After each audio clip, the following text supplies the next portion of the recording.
অঙ্গনওয়াড়ি কর্মী, আশা কর্মীদেরও ভাতা বাড়ল এবং ১,০০০, ২,০০০ নয়, একসঙ্গে ৫,০০০।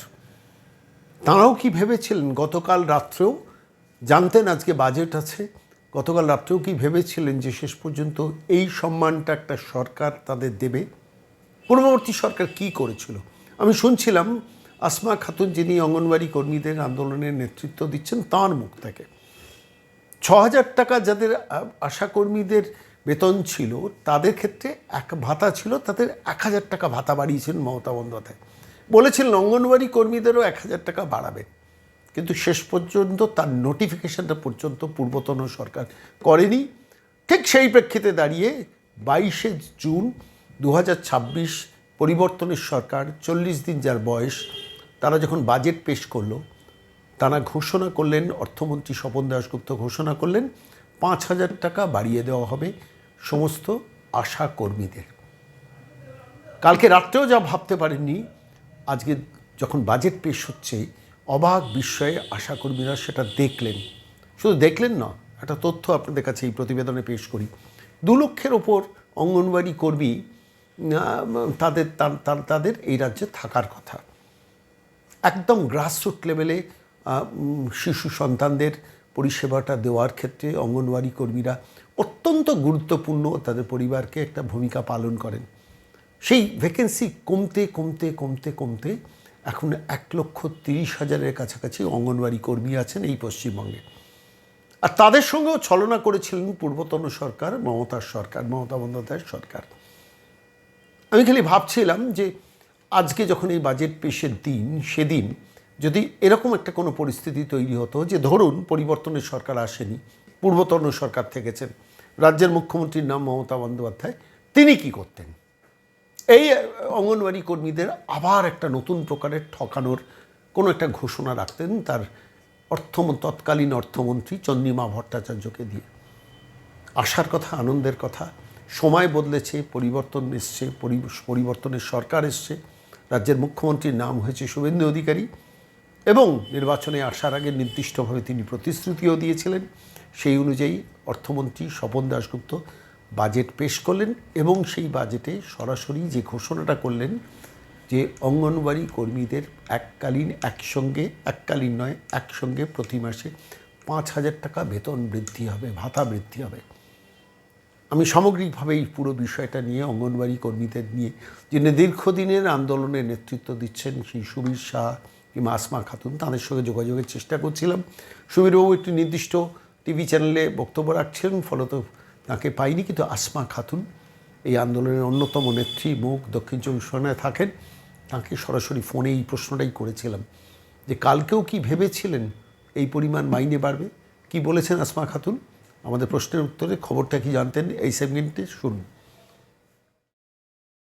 নমস্কার দিদি, সন্ময় বলছি। হ্যাঁ দাদা বলুন। হ্যাঁ, বলছি আজ কি একটুখানি হলেও খুশির দিন? হ্যাঁ অবশ্যই খুশির দিন, একটু নয় বেশ খুশি আমরা। কারণ হচ্ছে যে বিগত 50 বছর অতিক্রান্ত এই প্রকল্প আইসিডিএস অঙ্গনারীদের প্রজেক্ট, সেন্ট্রাল এবং স্টেটের, সেখানে আমাদের স্টেট গভর্নমেন্ট এত বছরে কোনোদিনও এতটা বৃদ্ধি একসঙ্গে কেউ করেনি। খুব বেশি হলে 1000 থেকে 1500, এর বেশি কেউ করেনি। মানে সেই অনুদান দেওয়ার মতো একটা দেওয়া হতো। তো অন্তত সেই জায়গায় যে 5,000 টাকা একেবারে বৃদ্ধি, যদিও আমরা সামনের মাস থেকে পাবো না, কিছু সময় পরে একটা নির্ধারিত সময় বেঁধে দিয়েছে, কিন্তু তারপরেও যে এই সরকার ক্ষমতায় আসার আগে যে প্রতিশ্রুতি দিয়েছিল, তার মধ্যে কিছুটা হলেও আমরা খুশি করতে পেরেছে আমাদেরকে, এবং আমরাও খুশি হতে পেরেছি এই সরকারের কাছে। একটা কথা আমাকে বলুন তো, মানে আমি বলছি, প্রশ্ন করছি, সেটা হচ্ছে যে যে গ্রোথটা হয়েছে, রাজ্যের মুখ্যমন্ত্রীর নাম যদি মমতা বন্দ্যোপাধ্যায় হতো, তাহলে আজকের এই বাজেটে আপনারা কি পেতেন, কি ভাবছেন? অলরেডি মুখ্যমন্ত্রী, মানে বিগত দিনের যিনি মুখ্যমন্ত্রী ছিলেন, মমতা বন্দ্যোপাধ্যায় কথা করছেন, উনি ভোট ঘোষণা হওয়ার আগে কিন্তু বলেছিলেন যে 1000 টাকা করে দেওয়া হবে যদি উনি ক্ষমতায় আসে, ঠিক আছে? কিন্তু সেই প্রতিশ্রুতি দিয়ে আমরা দেখলাম আশাদেরকে 1000 টাকা দিয়ে দিল। মানে হুম। আমাদের রাজ্য সরকার থেকে উনি এখন নেই, কিন্তু তারপরেও 1000 টাকা, সেই 1000 টাকা একমাত্র আশা কর্মীদেরকে দেওয়া হয়েছে, কিন্তু অঙ্গনারীদের দেওয়া হয়নি। এবং আমাদের সভাপতি যিনি সুবীর সাহা দাদা, উনি যখন ডিপার্টমেন্টে গিয়ে এই বিষয়টা খোঁজ নিলেন যে আশাদের 1000 টাকাটা দেওয়া হলো, যেটা উনি প্রতিশ্রুতি দিয়েছিলেন, কিন্তু অঙ্গনারীদের 1000 টাকাটা কেন দেওয়া হলো না, তখন আমরা জানতে পারলাম যে সেই রকম কোনো অর্ডারই নাকি উনি রিলিজ করেননি। মানে 1,000 টাকার যে এটা অর্ডারটা আশা অর্ডারটা সেটা উনি দেয়নি, নি আশাদের দিয়েছে, কিন্তু অঙ্গনারীদের ক্ষেত্রে দেয়নি। অঙ্গনওয়াড়ি কর্মীদের দেয়নি, মানে না, সেখানেও দেয়নি। ঠকিয়েছেন। মানে একদম যাওয়ার ঠকিয়েছেন, আগেও মমতা ব্যানার্জি ঠকিয়ে দিয়ে অঙ্গনওয়াড়ি গেলেন কর্মীদের আমাদেরকে। ঠকিয়েছিলেন। একদম ঠকিয়ে দিয়ে গেলেন। হ্যাঁ, উনি দেখুন, উনি তো একটা সময় মানে সাম্মানিক বৃদ্ধি করে যে কেটে নেয়, সেটা আমাদের ভারতবর্ষের মধ্যে এই প্রথম মনে হয় আমরা, যে যেখানে একটা সাম্মানিক কর্মী সাম্মানিক বাড়িয়ে কেটে নেয়, হুম সেই রেকর্ডও তো ওনার ছিল, হুম যে হুম। ওনার মতো আর কেউ করেনি। তাই আমরা সেই জায়গা থেকে আজকের যেটা পেয়েছি, সেটা আমরা বলবো সত্যি খুবই খুশি আমরা।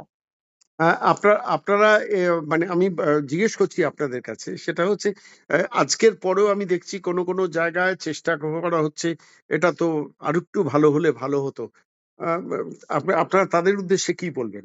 দেখুন, কিছু শ্রেণীর মানুষ আছে না, যারা বিশেষ করে, এটা হুম আমার মতামত বলুন, আমার অভিজ্ঞতায় সংগঠন করতে এসে, যারা কোনোদিন পথে নামে না, যারা ওই সোশ্যাল মিডিয়ায় বসে বসে কমেন্টস করে বাড়িতে হুম বসে বসে, হুম তাদের কোনোদিনও খুশি হয় না তারা। তারা হুম 1 টাকা পেলেও খুশি হবে না, আর 1000 টাকা পেলেও তারা খুশি হবে না। তাদের কাছে হয়তো 1 লাখ টাকা বা 1 কোটি টাকা পেলেও হয়তো তারা খুশি করতে পারবে না। তো এইরকম মানুষ থাকবেই পৃথিবীতে, যারা সবসময় একটা নেগেটিভ মাইন্ডের। তাদের কাছে তাদেরকে কেউ খুশি করতে পারবে না, কারণ তারা নিজেরাই খুশি নয় হুম। নিজেকে নিয়ে। তো অন্যজনা তাদেরকে কি খুশি করবে? তো এরকম বার্তা তারাই দেবে, যারা আপনাদের বাড়িতে সারা বসে আন্দোলন সারা করে। পশ্চিমবঙ্গে অঙ্গনওয়াড়ি কর্মী কতজন আছেন? আমাদের প্রায় 2 লক্ষ থাকার কথা, সেখানে শূন্য পদ হয়ে প্রায় 1,30,000-এর কাছাকাছি হবে। কিছুটা শূন্য পদ আছে আমাদের, বিগত 15 বছরে তো কোনো রকম নিয়োগ হয়নি, তো সেই শূন্য পদগুলো রয়েছে, যার হুম। কারণে প্রায় 1,30,000-এর কাছাকাছি হবে অঙ্গনারী কর্মী হেল্পার মিলিয়ে। এবার কি দায়িত্ববোধ বেড়ে গেল না আপনাদের? হ্যাঁ, দায়িত্ববোধ, দেখুন, আমরা যদি সরকার আমাদেরকে যে সাম্মানিকটা বৃদ্ধি করেছে, এবং আগামী দিনে আমাদের আইসিডিএস নিয়ে যে চিন্তা ভাবনা করছে সরকার, এমডিএম স্টার্ট করা, মোবাইল ডিভাইস ম্যানেজমেন্ট বা অন্যান্য পরিষেবা ক্ষেত্র নিয়ে সবকিছুই উন্নত হোক, আমরা চাই যে আমাদের দৈনন্দিন জীবনের মাত্রা বা সাম্মানিক যেমন উন্নত হবে, সেরকম কাজও উন্নত হোক। তাতে আমাদের অসুবিধা নেই, আমরা কাজ করতে এসেছি, কাজ করে দেবো সরকারি, যাই সম্ভবত সকল হতো। সম্ভবত আমি যদি ভুল না বলি, অঙ্গনওয়াড়ি কর্মীদের নিয়ে মানে কর্মী সেন্টার গুলোতে পাইলট হুম। প্রজেক্টের কথা আজকে রাজ্যের মুখ্যমন্ত্রী ঘোষণা করেছেন। হ্যাঁ, সেটা নিয়ে ইউটেন্সিলস ওই যে, হ্যাঁ, সক্ষম ইউটেন্সিলস থেকে শুরু করে সমস্ত কিছু, ইলেকট্রিকের একদম পাখা একদম পর্যন্ত। একদম দাদা, আমাদের বিগত সরকার প্রতি বছর 10,000 টাকা করে একটা বরাদ্দ হতো সেন্টার প্রতি। মানে সেন্টারটাকে সুষ্ঠুভাবে পরিচালনা করতে গেলে আসবাবপত্র থেকে নিয়ে, হাঁড়ি বাসন থেকে নিয়ে, মানে যা যা জিনিস আমাদেরকে দরকার, সেটা হুম, পার সেন্টার 10,000 টাকা অ্যালটমেন্ট। কিন্তু আমরা বিগত 7 বছর ধরে, মানে 2019-এর পর থেকে, সেই জিনিসের, সেই 10,000 টাকার 1,000 টাকারও জিনিস পাই না। ঠিক। মানে মাঝে মধ্যে কোনো একটা সময় এই যে 2,000 না 1,500 টাকার খেলনা সম্ভবত কিছুদিন আগে প্রকাশ পেয়েছিলেন, যে কাটমানি, সেই খেলনা থেকেও কাটমানি খাওয়া হয়েছে হুম হুম যে হুম। বাচ্চাদের। তাহলে এইরকম করেই তো চলেছে, আর আমাদেরকে নিয়ে যতটাই শোষণ, মানে আমাদেরকে ধমকে চমকে যতটা করিয়ে নিতে পারা যায় ভয় দেখিয়ে। আপনার কাছে আমার শেষ প্রশ্ন, সেটা হচ্ছে যে আপনি তো জানতেন যে আজকে 22 তারিখ বাজেট, তাই তো? হুম। হ্যাঁ দাদা, জানতাম। কালকেও জানতেন? একদম। কালকে সন্ধেবেলাও জানতেন? হ্যাঁ দাদা, জানতাম। কালকে রাত্রিবেলাও জানতেন? একদম। 12 ঘন্টা আগেও কি ভেবেছিলেন যে আজকে এই মুহূর্তটা আসবে? আমাদের একটা সত্যি কথা ধারণা বলবেন। ছিল।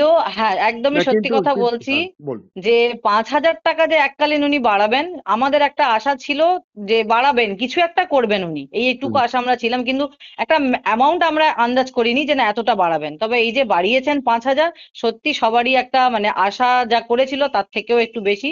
তবে আগামী দিনে আমরা চাই যে এই যেটা বেড়েছে, যেটা আমাদের রাজ্য বাড়িয়ে দিয়েছে, কিন্তু কেন্দ্র বিগত 7 বছর ধরে বাড়াচ্ছে না, যেহেতু ডবল ইঞ্জিন সরকার। আমরা আগামী দিনে আশা করব এই সরকারের কাছে, যে কেন্দ্রের কাছেও দাবি করুক যে তারাও যেন আমাদের সাম্মানিকটা বৃদ্ধি করে, কারণ 4,500 টাকায় কোনো কিছু কোথাও হয় না, একটা যেহেতু একটা 60-40 রেশিও। হ্যাঁ, একটা ছোট্ট প্রশ্ন করি, এটাতে বলুন। চটবেন না প্লিজ। না সেটা না, হচ্ছে চটবো না। অঙ্গনওয়াড়ি, বেশ কিছু অঙ্গনওয়াড়ি সেন্টার নিয়ে প্রচুর কিন্তু করাপশনের অভিযোগ আছে। একদম একদম দাদা, আপনি সহমত, কারণ হাতের 5টা আঙুল যেমন সমান নয়। এবার আমি যদি স্বচ্ছভাবে কাজ তাদের করি, সবাই উদ্দেশ্যে করে না। অঙ্গনওয়াড়ি কর্মীদের নেতৃত্ব দিতে গিয়ে কি কোনো বার্তা আজকে দেবেন? একদম দাদা, আমার ভিডিও বার্তাতে আমি দিই, আমি যদি অন্যায় করব, তাহলে আমি কিন্তু অন্যায়ের প্রতিবাদটা করতে পারবো না। তাই আগে আমাকে নিজে ঠিক হতে হবে। আমি যদি বাচ্চাদের যে পরিষেবা দেওয়ার বা আমার যে দায়িত্ব কাজে 4 ঘন্টা ডিউটি আওয়ার্স, যা আমার 11টা খাতা, আমাকে তো সেইগুলো ঠিকঠাক করতে হবে। আমি মানছি আমাদের কিছু জায়গায় ম্যানেজ করতে হয়। এই যে ডিমের দাম 8 টাকা, আমাকে অফিস দেবে 6.5 টাকা, সেই জায়গায় আমাকে ম্যানেজ করে খাওয়াতে হচ্ছে। আমাকে দপ্তর বলছে, এই যে আমি অনারিয়ামটুকু পাইনি, আমরা এখনো পর্যন্ত 9,000 টাকা অনারিয়াম, সেটা 4,500 টাকা পেয়েছি, 4,500 টাকা পাইনি, আজ 22 তারিখ হয়ে গেল। তাহলে এমন পরিস্থিতিতে জায়গায় দাঁড়িয়ে আমি একজন অঙ্গনারী ওয়ার্কার, সাম্মানিক কর্মী, সাম্মানিকটুকু পেলাম না, কিন্তু আমাকে প্রতিনিয়ত ডিম সবজি খাওয়াতে হচ্ছে। তাহলে সেই জায়গায় আমি খাওয়াচ্ছি কি করে? হয় ধার দেনা করে, তাহলে কোথাও থেকে ম্যানেজ করে। তো সেই ম্যানেজটাকেই এক একটা কর্মীরা এমন একটা জায়গায় নিয়ে চলে গেছে যে ডাকাতির পর্যায়ে নিয়ে চলে গেছে। তো এই জিনিসগুলো আমি তাদেরকে কোনোদিনও সাপোর্ট করি না, কারণ আমি নিজেও করি না। আমি আমার দপ্তরকে জানিয়েছি যে আগামী 1 তারিখ পর্যন্ত যদি আমি সাম্মানিক না পাই, বা আমার যে বিল সবজিগুলো আটকে পড়ে আছে 2 মাস ধরে, সেটা যদি আমি না পাই, তাহলে আমি ডিমটা খাওয়ানো বন্ধ করতে বাধ্য হবে, এবং লিখিত আকারে অফিসকে জানিয়ে করব।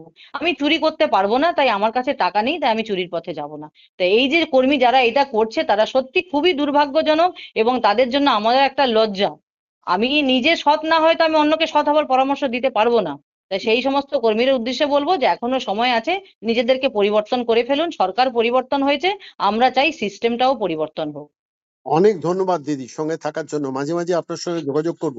একটা দীর্ঘ একদম, লড়াইয়ের শেষে একটা মুক্তির নিঃশ্বাস, এবং একদম। সেই মুক্তির নিঃশ্বাসে আপনাদের নেতৃত্ব যথেষ্ট, আপনি সুবীর বাবু, ভাস্কর বাবুরা যথেষ্ট বলিষ্ঠ ভূমিকা পালন করেছেন।